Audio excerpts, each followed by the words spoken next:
Hey guys, it's Kate, and in this video I will show you how to draw a rose with watercolor pencils. I will be using blue watercolor pencils and I will be writing the numbers. They are by Koh-I-Noor. I will be writing the numbers on the side as usual so you can see them as a reference, or you can use any watercolor pencils that you have. Just have the lightest shade and go all the way to the darkest. We will be using 3 of them. So first I sketch out my rose and I'm using the lightest value that I have so that I can base my drawing around it. And I am sketching out the petals from the center.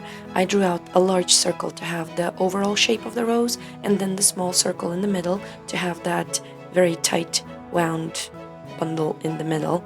And as I go, I draw my petals larger and larger. So the general rule when you draw a rose is that the petals that have the outside bent out from the middle, I don't know if you understand what I mean, but basically when the petals go away from the center, they bend backwards, and this is how you get an open rose. And the tips of those petals, they will be in the light.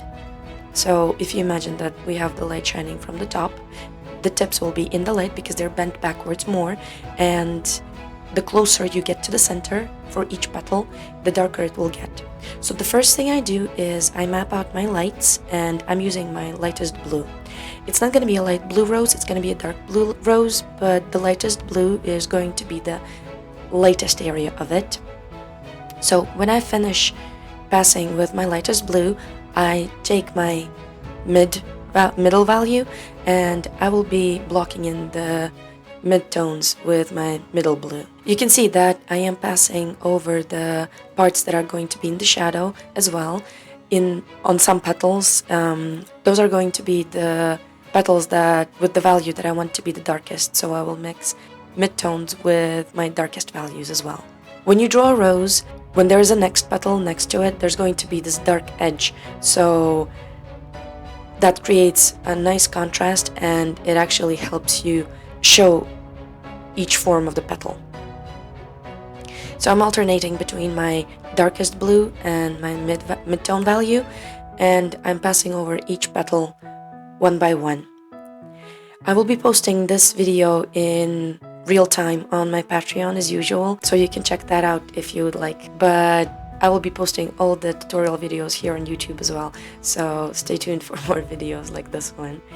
And the petals that are underneath the lowest petals on the rose, like the ones that are on the outside, they are going to be darker because they have all the shadow from the petals that are on top.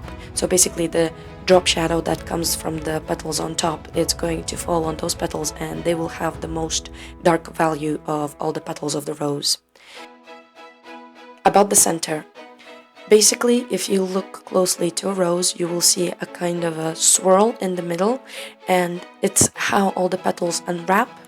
So I'm not going to draw every single petal in the rose because there is like a huge amount of them, but I'm going to give a sense of the swirl inside the rose, and when we will be using the black pencil to just give more contrast between lights and darks, you will see what I mean. I will create a sense of the swirl, like the tightly wound bundle in the middle of the rose, in the very center of it.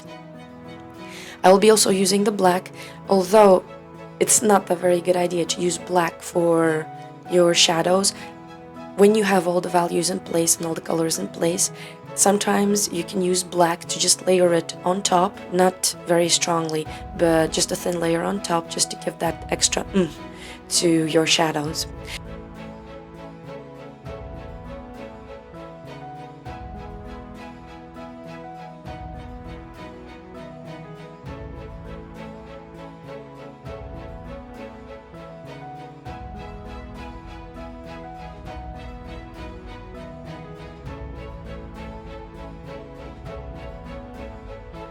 So I'm using my water brush, and basically what I'm doing, again, I am going through from my lightest parts into my darkest ones.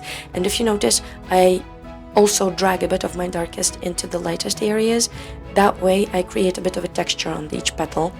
if you look closely at a rose, you will notice that each petal has like kind of veins on it that go from the center, from like the beginning of the petal and towards the outside.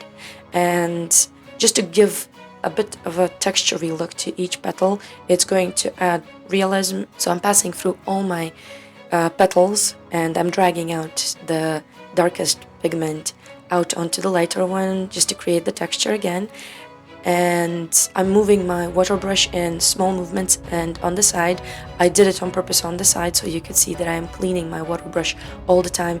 As soon as I change the value, when I go from the dark part of the petal into the light one, I always clean my brush just to be sure that I don't drag the dark pigment where it's not necessary.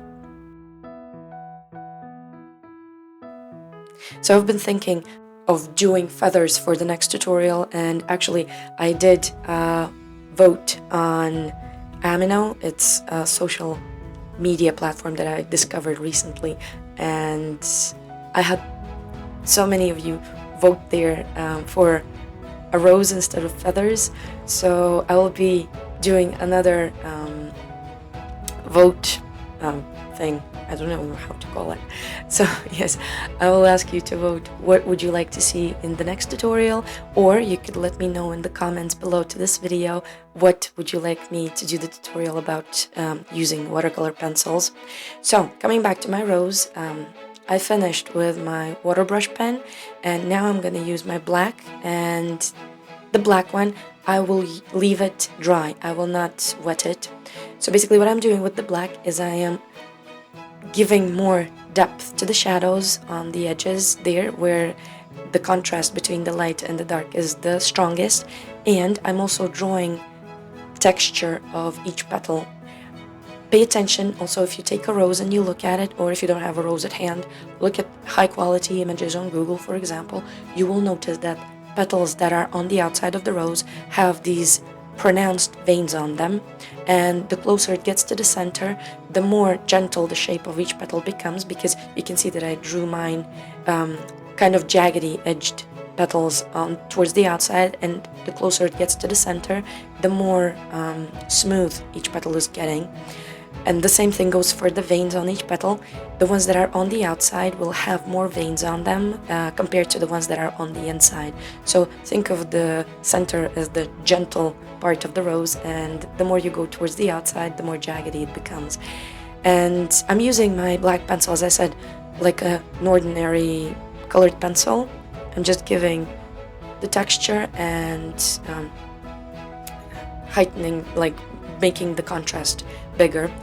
And you will also notice that I add a bit of black, a very thin layer of black in the middle of some petals, just to give that sense of the fact that they are bent like backwards, so kind of opening up the rose. So this is going to help with the way that the petals are shaped.